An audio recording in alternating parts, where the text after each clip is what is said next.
coming from Malaysia, but we're actually here to talk to you about our amazing month that we had in Bali. I already want to go back. I'm already imagining a return trip here, maybe even March 16th.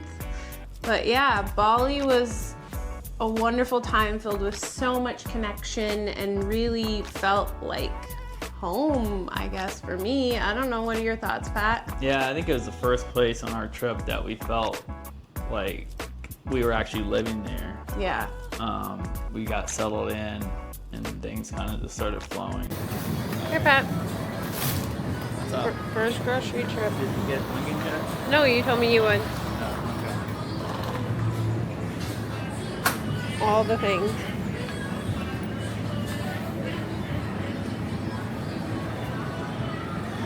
Raining like crazy, but it's our first grocery trip in Bali.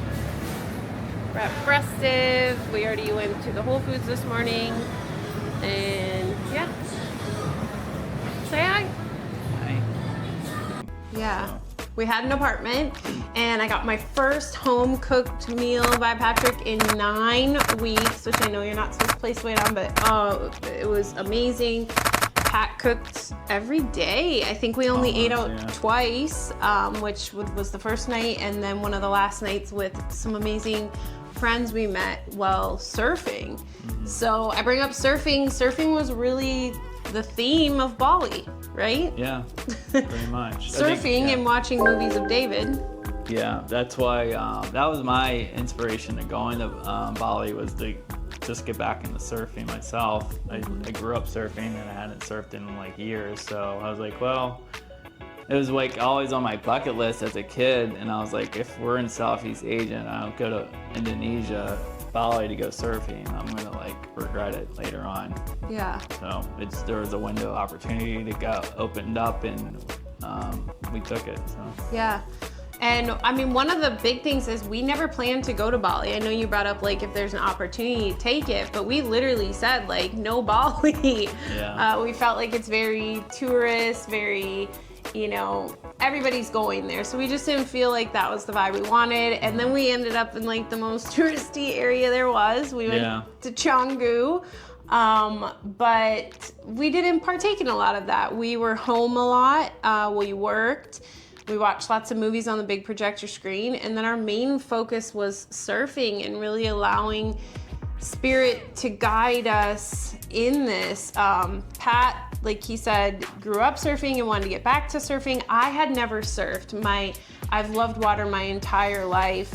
But the interesting thing is I have a great fear of the ocean. I have a great fear of I can't see, what's deep within, like sharks and jellyfish and all those crazy things that I saw on movies when I was a little girl. So I think for me, surfing was really a moment of like overcoming fear, but not in the manner of like pushing through it, but it was really this just like in the present moment, because I didn't realize, I think till the second day that I went surfing, that like I wasn't scared of all the random things. Like my surf instructor would take me way out in the water and I wasn't like, oh my gosh, what's under here? What's under here? Instead, it was just like, it just was. I think surfing really is something that keeps you in the present moment. Yeah. But how we got to surfing, so the first day that we really walked around, my goal was that we find a surf school for me and that I take lessons right away, because if I love it, then I'm gonna surf every day. So then Pat could surf every day. And we met some amazing people right off the bat and signed up with them. But the interesting part is my first surf instructor that I had the first day was absolutely perfect. Like he didn't allow for me to talk. It was just like, go. He was very much like in the present moment, like get on this wave, you're gonna go. And I caught my first wave, which was really exciting. I mean, my form was probably not the greatest, but I literally equated it to like Jesus walking on water. I know if you're watching this, you might be like, what? But it was just like the most magical, like freeing moment, because you had to be fully present to catch a wave. Like you had to really be in the moment and release everything. And I continued to see that the more I surfed, because that kind of started to go out the window, and I started bringing in the past and the future and all of my thoughts and stuff into the moments of surfing. Yeah, what were your thoughts? Yeah, I mean, for me, I just kind of like went and charged ahead, and that was great for the first few days. 3 days with 2 hours a day, and then like by day 4, I was like in so much pain. My body, like, because my lungs were still in good shape from running, but everything else was like, all of a sudden it had so many ailments, muscles I hadn't used I don't know how long.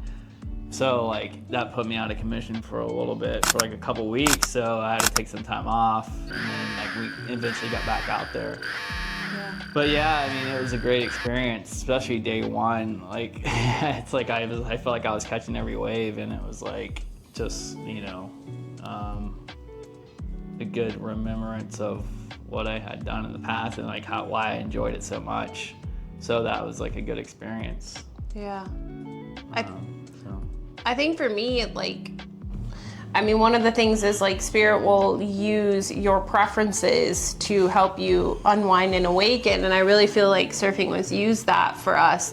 There were many moments of what people would maybe call synchronicities. I call them winks that are like, you're on the right path. And one was my surf instructor forgot to set his alarm the second day, and then his uncle ended up taking me Bahar, and I really felt this strong connection to Bahar and like this trust I thought I had. But one of the key things that was like this wink was Patrick is always singing What If God Was One of Us? Oh, maybe Jewel, I can't remember. But anyway, he's always singing that song, What If God Was One of Us? And literally Bahar's shirt that he wore almost every single day I was out surfing, on the back says One of Us. So when I would paddle back after being on a wave, which is very scary, I'll be honest with you, paddling back through the white water and getting washed up is a moment that really roots you in the present, because you have to be vigilant. You have to be aware. You can't be off in your mind. You can't be predicting, because it's super unpredictable out there at all times. But that's what I was always swimming towards, was his back that said One of Us. And to me, it was a wink again. And then there was moments where I wasn't catching waves, or I was fearful that there was other people in the way. And Bahar would say to me, you don't trust me. You're not trusting me. If I let go of you, you are safe to go on the wave. And it, for me, was like a moment of clarity around my trust in God, my trust in, what's greater out there. Granted, it showed up in that manner, but it was this like deeper reflection for me of like, oh, this is like a real representation right now that I can learn and really lean into the trust. And then we want to talk about going to, was it Nusa Dua? Mm-hmm. Yeah, that was, so the waves were flat that day, and we were surfing in Canggu. So we decided to take a day trip. Our instructor rented a car, and we took off with another one of his students and another friend, and then another of the guys that worked at the shop. So there was like we're all squished in. 6 of us. 5 of us in there. 6, yeah, 6. Yeah, 6. in a small car. Tiny car. From like Canggu. 4 different countries. Yeah, from all speaking 4 or 5 different languages. Yeah, and everybody spoke maybe a little bit.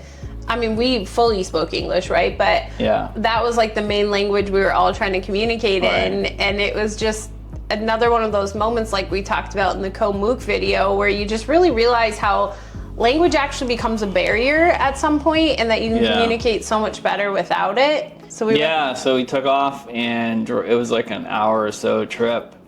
And we ended up having like the waves weren't great when we first got there, and then we had to wait a little bit.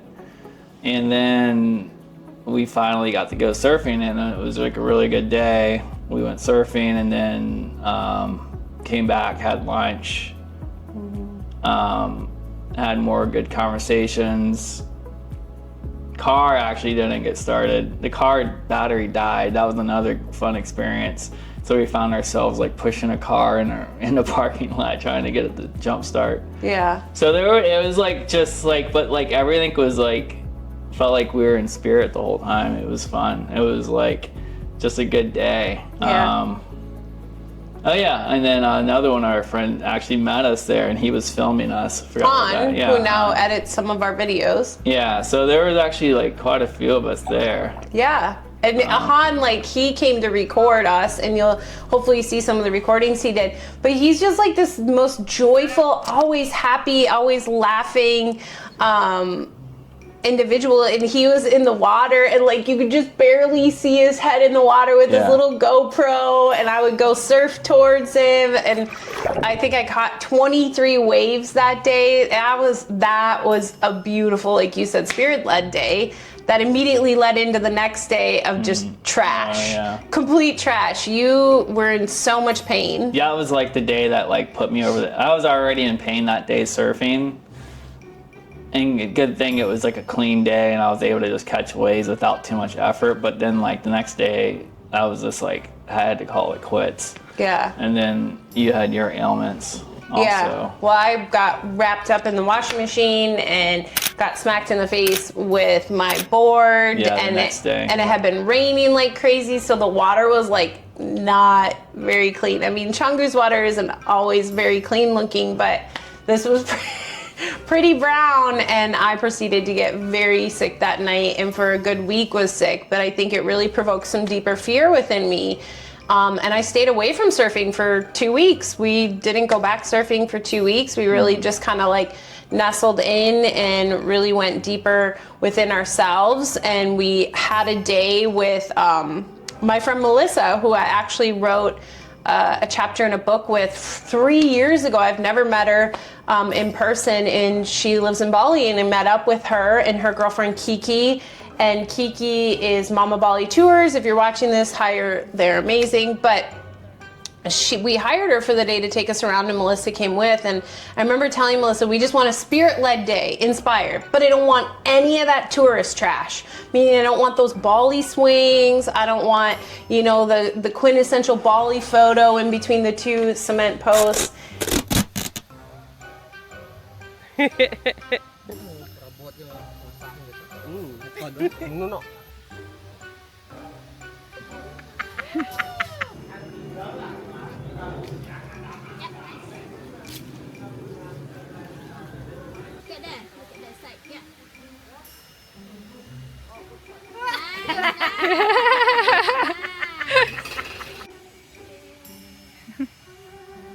Welcome to Bali. Post, and we ended up doing the most tourist things ever. Right. It was just, and it was so magical and beautiful. We went and had cat poop chino, which was hilarious. Like the Balinese cats eat coffee beans and crap them back out and then do this process, and then you drink the coffee. It was really actually quite good coffee. Yeah. And then at that place they had the swings. And it was like we had the whole place to ourselves. It was like so serene and wonderful. And when I got on that swing, I was like, I want a season pass. This is amazing. I told Patrick to put on a dress, because having the dress was just like a whole heightened experience. It had nothing to do with dressing up. It had to do with like this massive thing flowing behind you. What did you think of the swings? It was fun. I did not put the dress on, but they were still fun either way. Yeah. Yeah, it was fun. It was cool, like just seeing how high up we were and all the like vegetation. It just reminded me of like, it just felt like going back in time. Like how the landscape was probably that part of the island like not developed, and just seeing what it could have, the potential of what it was when it wasn't as developed. Yeah. So that was cool. Wasn't crazy traffic. I mean, trying to walk in Bali is like, and it is a extreme sport on its own, let alone surfing. But yeah, that day with Melissa and Kiki was so beautiful and spirit-led, and it just was a reminder that we don't really know what brings us happiness, because I said no tourist things, and I literally said not the swing, Melissa. And she brought us, and it was like just so, like you can see in the photos and the videos, I was just like lit up. And then we did this, it came with photos, and Patrick all of a sudden is like pointing off and to the direction of like E.T. phone home on one of the swings, and I'm like dying. I can't stop laughing. Kind of like our experience in Bangkok when we dressed up in the Thai outfits. Right. Yeah. I mean, what else? I think a big piece was really surfing and the connection. Yeah. The last couple days we were there, I feel like we spent more time with, you know, our surf instructor, some of our fellow friends that surf, and it just really kind of felt like a little family. And I don't know, there's something special about Bali, and it's interesting, especially because we were in Canggu, which is just like super, you know, touristy. It definitely caters to tourists. There's European everything everywhere. Yeah. European prices, but it's like we found the not touristiness within it. Yeah, I mean, yeah, we found our little, yeah, it's like however you perceive any place. Yeah. And we weren't going to Canggu to do touristy stuff. So it's like, that was our goal, is to kind of make connections and to enjoy it, what it would be like to be a local as much as we could be in that short period of time. Yeah. I think we were able to make those connections and experience what everyday life could be in Canggu. Yeah, I loved it. Like I said, I want to go back. I'm now like in love with surfing, and I know it's not the surfing, but it's the presence it brings, and it's it just really centers you. It really brings you to the present moment. You forget about everything, and I really feel like I'm walking on water.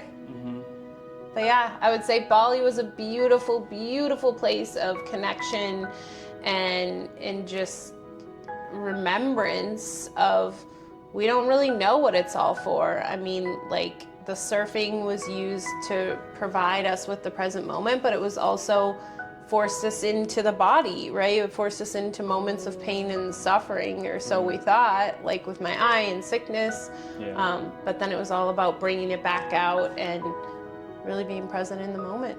Yeah. You want to go back to Bali? Yeah, we can. All right, well, thank you so much for tuning in. As you can see, like we said, we're in Malaysia. We still have Ao Nung videos coming. We're headed to Chiang Mai, and then maybe also back to Bali and back to the States sooner than later. Look at this. This is a view from our room. So much love. Thank you for tuning in. Make sure to like, subscribe, and we just love you so much. Bye-bye.